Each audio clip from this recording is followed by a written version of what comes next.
कोणालाही इम्प्रेस करायला मी काही जगत नाहीये किंवा वागत नाहीये. माझी ती सवय किंवा ती नीड निघून गेली जिथे तुम्हाला कोणाला तरी खुश करायला काही गोष्टी कराव्या लागतात. सो ती एक फेज निघून गेली आहे. सो एक खूप क्लॅरिटी ऑफ थॉट्स आहे, जी माझ्यासाठी खूप चांगली पॉझिटिव्ह गोष्ट आहे.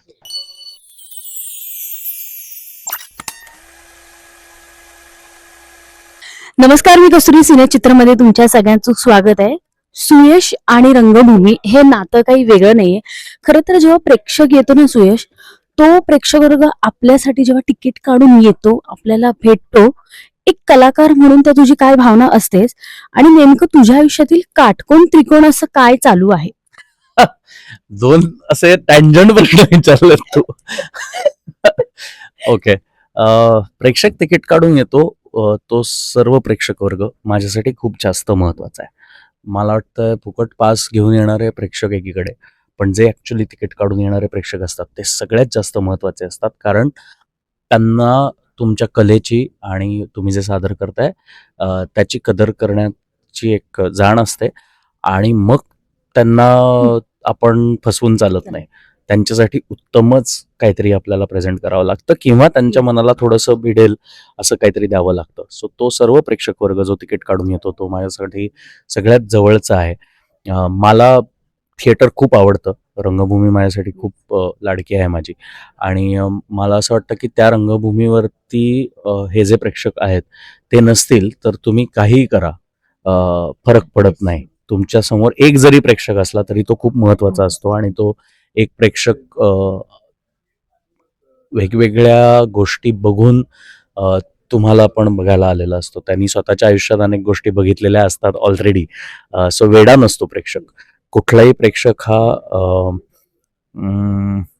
म्हणजे नाटकाचा एस्पेशली प्रेक्षक किंवा मराठी नाटकांचा एस्पेशली प्रेक्षक हा वेडा नाहीये. त्याला कळतं काय चाललेलं आहे किंवा काय दाखवलं जात आहे.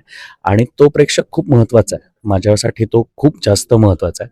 आणि मला वाटतं मी जे करतोय ते त्यांना आवडेल नाही आवडेल हा फार वेगळा मुद्दा आहे किंवा तो नंतरचा मुद्दा आहे. पण मी जे करतोय ते प्रामाणिकपणे तरी मला करता आलं पाहिजे त्यांच्यासाठी. सो ही माझी प्रतिक्रिया आहे. किंवा नाटकानंतर ते सगळे जेव्हा भेटायला येतात तेव्हा मला पर्सनली सगळ्यांना भेटायला खूप आवडतं. आता दुसरा जो प्रश्न तू विचारला आहेस, काटकोन त्रिकोण माझ्या आयुष्यातला आता काय आहे, तर खूप गोष्टी आहेत ऍक्च्युली. एक अभिनेता म्हणून गेली काही वर्ष प्रवास चालूच आहे. त्या बरोबरीने आता मी अजून काही गोष्टी एक्सप्लोर करायचा प्रयत्न करतोय. सो मी आता त्या त्रिकोणात अडकलेलो आहे की अभिनय तर नाही थांबवायचा आहे. अभिनयाचा प्रवास तर मला सुरूच ठेवायचा आहे. आणि ते करत असताना मला दुसरं काय काय शिकता येत आहे. काही वाद्य शिकायचा प्रयत्न करतोय मी. अजून काहीतरी वेगळं एक्सप्लोर करायचा प्रयत्न करतोय. खूप वाचन चालू आहे. बऱ्याच इतर गोष्टी माझ्या आयुष्यात घडल्यात बॅक टू बॅक. सो असं सगळ्या गोष्टींमधनं बाहेर येऊन मी आता एक स्वतःचं बेटर व्हर्जन बनायचा प्रयत्न करतोय. आणि ते माझ्यासाठी आत्ता तरी तो काटकोन त्रिकोण आहे. असं त्रिकोण सच नाहीये माझ्या आयुष्यात. असं काही कन्फ्युजन नाहीये. I am in a very happy peaceful space डोक्यानी. आणि माझ्यासाठी आत्ता ते खूप छान आहे. मी खूप शांत राहू शकतोय. मला बरं वाटतंय. मी जे काही विचार करतोय, जे काही विचार मांडतोय ते फार मला मनापासून मांडता येतात. त्याच्यात कुठेही कन्फ्युजन नाहीये. कोणालाही इम्प्रेस करायला मी काही जगत नाहीये किंवा वागत नाहीये. माझी ती सवय किंवा ती नीड निघून गेली जिथे तुम्हाला कोणाला तरी खुश करायला काही गोष्टी कराव्या लागतात. सो ती एक फेज निघून गेली आहे. सो एक खूप क्लॅरिटी ऑफ थॉट्स आहे, जी माझ्यासाठी खूप चांगली पॉझिटिव्ह गोष्ट आहे. नक्कीच. खरं तर जेव्हा वडील आणि मुलगा हा विषय येतो ना, तो खूप हळवा विषय असतो प्रत्येक कुटुंबामध्ये. म्हणजे आपण म्हणतो ना की कुटुंब म्हटलं की तो एक सर्कल असतो की आपण त्यांच्याशी बोललं पाहिजे, आपल्या भावना त्यांच्यापर्यंत पोहोचल्या पाहिजे.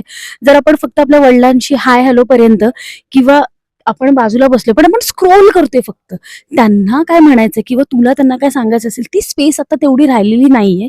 पण ह्या नाटकातून जेव्हा प्रेक्षक येईल, प्रेक्षक बघेल, वडील आणि मुलाचं नातं हे किती जवळचं असतं, त्यांचं बॉन्डिंग कसं असतं. जेव्हा तुमचं आता मी सीन बघितला, मला तो ऍक्च्युली रिव्हील नाही करायचा आहे, पण जेव्हा ती गोष्ट घडते तेव्हाच कुठेतरी वडील आणि मुलाचं नातं हे बोललं जातं का?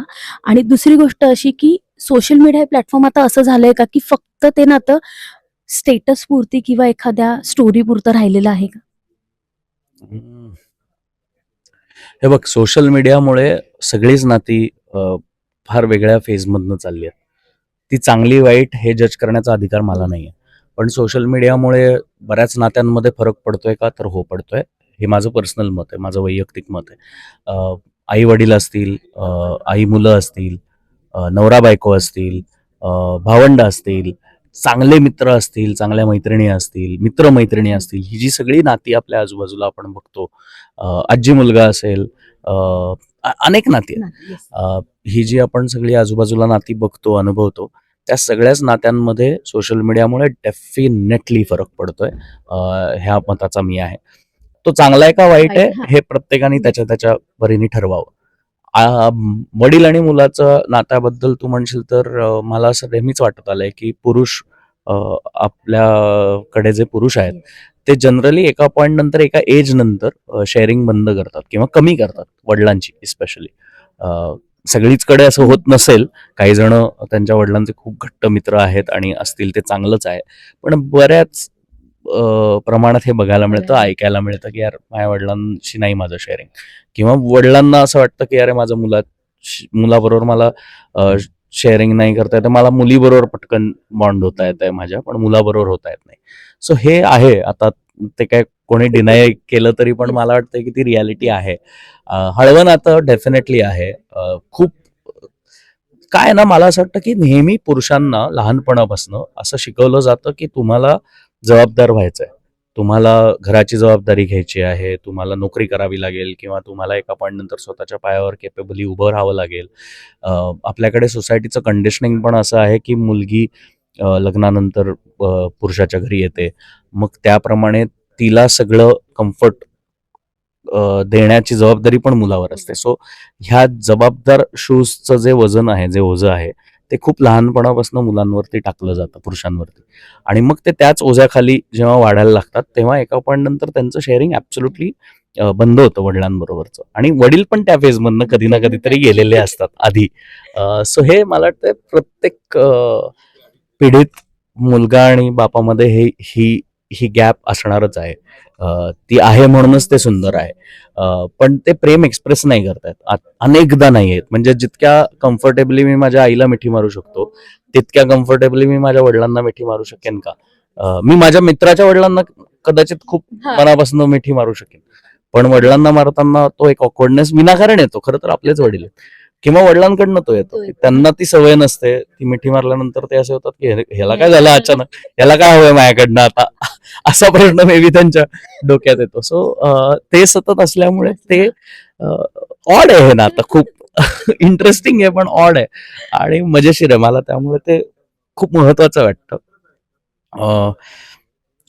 आणि हे मी म्हटलं तसं की पुरुष म्हणून मोठं होत असताना ह्या अनेक जबाबदाऱ्यांचं ओझं त्या पुरुषावरती पडत असतं. आणि मग तो कुठेतरी एस्केपिस्ट व्हायला लागतो, तो त्यातनं बाहेर पडायचे मार्ग शोधायला लागतो, मित्रांमध्ये जास्त वेळ घालवायला लागतो. कधी एकदा विकेंड येतोय, कधी मी बाहेर पडतोय, मला घरी जास्त वेळ न थांबता पटकन बाहेर जाऊन येता येतं, जरा रिलॅक्स होता येतं, मित्रांबरोबर जाऊन जरा पिकनिक करून येतो. ह्या झोननी सगळे पुरुष ट्रिगर व्हायला लागतात एका पॉईंट नंतर. आणि मग ते बरं, आणि गंमत अशी आहे की मला नेहमी ह्या गोष्टीचं खूप कौतुक वाटतं की ज्या स्त्रिया आहेत, ज्या महिला आहेत, त्या एकमेकांशी इतकं सुंदर शेअरिंग करतात. सगळ्या गोष्टी इतक्या सहज बोलू शकतात एकमेकांशी, जे मनात चाललंय ते बोलतात.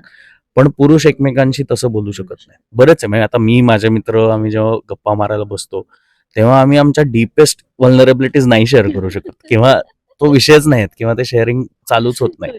आणि मग असं होतं की यार बोलायचं तर आहे, पण मग बोललं नाही जात. आणि मग नंतर कधीतरी थोडे विषय निघतो तेव्हा मग असं होतं की अरे मग तू बोलला का नाही तेव्हा, हे जर तुला बोलायचं होतं तर ते निघून जातं. ती कंडिशनिंगच तशी झालेली आहे सोसायटीची. त्यामुळे ते नातं ह्या पद्धतीने जेव्हा नाटकातनं बाहेर येतंय, तर मला असं वाटतं की ह्या नाटकामुळे अनेक मुलं आणि वडील यांच्यातला जो संवाद मिसिंग झालेला आहे, तो पुन्हा सुरू व्हायला थोडीफार मदत होईल, हे मला डेफिनेटली वाटतं. कारण हे नाटक मी घेतल्यापासनं किंवा मी या नाटकाचा भाग झाल्यापासून मला ते जाणवतंय काय काय गोष्टी मी करायला पाहिजे होत्या किंवा करायला पाहिजेत आत्ताही. स्वतःमध्ये तो बदल झाला. तो थोडाफार जाणवतोय. अजून तो पूर्णपणे मी म्हणणार नाही, कारण ते वडिलांनी व्हॅलिडेट केलं पाहिजे की हो बाबा मला जाणवतोय फरक. सो मी बोलून काही फरक नाही पडणार आहे. त्यांना तो जाणवला तर तो होईल. पण मला असं वाटतं की अनेकदा ना ह्या अशा गोष्टी जेव्हा आपण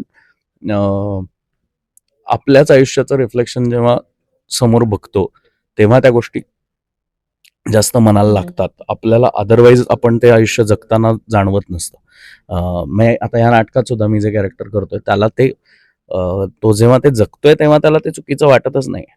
जेव्हा दुसरा एक माणूस येऊन कान पिळतो त्याचे, तेव्हा त्याला लक्षात येतं की अरे मी इथे माती खाल्ली. सो ते कान उघडणी करायला, तुमचे डोळे उघडणी करायला कोणीतरी एक वेगळा माणूस लागतो. तर ते मला वाटतं हे नाटक आहे की अनेक पुरुषांमधला किंवा मुलगा आणि वडिलांमधला जो मिसिंग संवाद आहे तो कदाचित या नाटकामुळे पुन्हा काही प्रमाणात सुरू होण्याचे चान्सेस आहेत, जर लोकांनी हे नाटक त्या पॉईंट ऑफ व्ह्यूनी बघितलं तर. आणि तू जे सोशल मीडियाचं म्हटलीस ते तर अगदीच व्हॅलिड आहे. पण आता तो प्रत्येकाचा पर्सनल चॉईस आहे. तुम्ही सोशल मीडियावरनंच रिलेशनशिप्सची इंटेन्सिटी, इंटिग्रिटी जर ठरवायला लागलात, तर मग सगळ्यांसाठीच पुढे जाऊन अवघड होईल असं मला वाटतंय. कारण एक प्लॅटफॉर्म ठरवतोय तुम्ही एकमेकांशी कसं वागायचं. काही अल्गोरिदम्स ठरवतायत की तुम्हाला तुमच्या फीडमध्ये काय दाखवायचं, आणि ते कुठे ना कुठेतरी तुम्हाला तुमच्या विचारसरणीवरती फरक पडतोय. तुम्हाला वेगळे विचार म्हणजे एखादी गोष्ट माझ्या मनात पण नाहीये, पण त्या अल्गोरिदममुळे माझ्या ती समोर येते आणि मग ती सतत यायला लागते. आणि मग मी ते थांबतो त्याच्यावरती मे बी की अरे अच्छा हे असं आहे का माझ्या नात्यात, आणि मग मी त्याच्यावरती विचार करायला लागतो आणि ऍक्च्युली त्या नात्याची जी ब्युटी आहे ती मी मिस करून बसतो. म्हणजे ऍक्च्युली माझं नातं जर सुंदर असेल खूप, पण सोशल मीडियाच्या नॉर्म्समध्ये ते बसत नसेल, म्हणजे ते रेड फ्लॅग ग्रीन फ्लॅग प्रकरण जे काही सुरू झालंय आजकाल, की अरे नाही हे रेड फ्लॅग्स आहेत, हे ग्रीन फ्लॅग्स आहेत कुठल्याही रिलेशनशिप बाबतीत.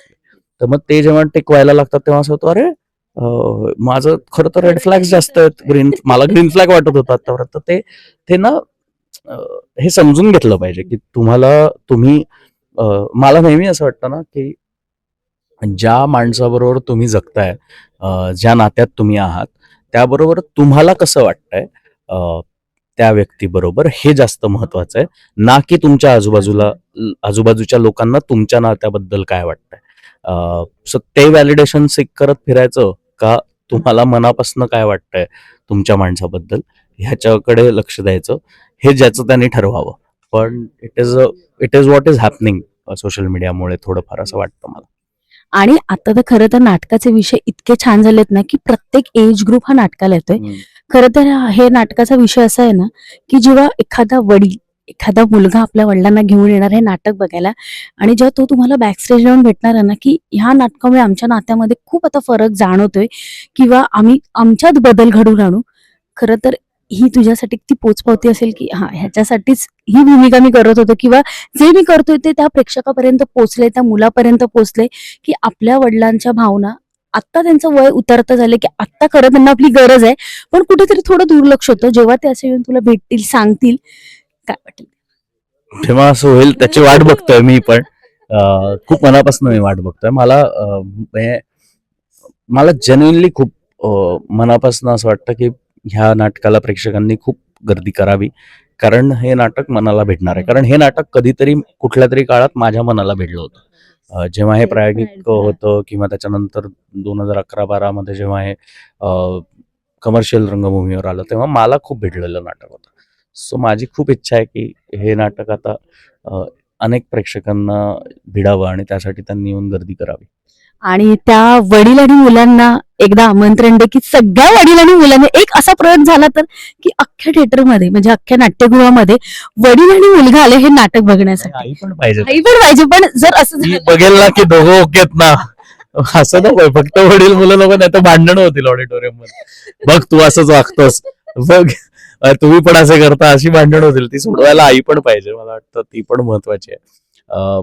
पण मला आवडेल, मला माझी खूप मनापासून इच्छा आहे की प्रत्येक वडिलांनी आणि मुलांनी आणि प्रत्येक मुलांनी जो कधीतरी पुढे जाऊन वडील होणार आहे, नसेल जरी होणार तरी सुद्धा प्रत्येक मुलांनी, प्रत्येक पुरुषांनी हे नाटक नक्कीच बघावं. पण फक्त पुरुषांनीच नाही, मला वाटतं ते त्याच्यातला जो मुलीचा पॉइंट ऑफ व्ह्यू आहे, जो स्त्रीचा पॉइंट ऑफ व्ह्यू आहे, तो पण तेवढाच इम्पॉर्टंट आहे. तो खूप इंटरेस्टिंग आहे. ह्या नाटकाचं अख्खं जे डायनॅमिक बदलतं, ते सगळं त्याच्यामुळे बदलतं. सो सगळ्यांनीच येऊन बघावं, पण डेफिनेटली प्रत्येक मुलांनी, वडिलांवर प्रेम असलेल्या प्रत्येक मुलांनी हे नाटक येऊन नक्की बघावं आणि मुलावर प्रेम असलेल्या प्रत्येक वडिलांनी हे नाटक नक्की बघावं. नक्कीच येणार आहे आणि हाऊसफुलचा बोर्ड जेव्हा लागणार आहे त्या खूप मजा येणार आहे. तुर्तास सुयश, तुला खूप साऱ्या शुभेच्छा आणि ऑल द व्हेरी बेस्ट. काहीतरी वेगळी भूमिका घेऊन येते जी सगळ्या प्रेक्षकांना आवडणार आहे. नक्कीच. Thank you so much.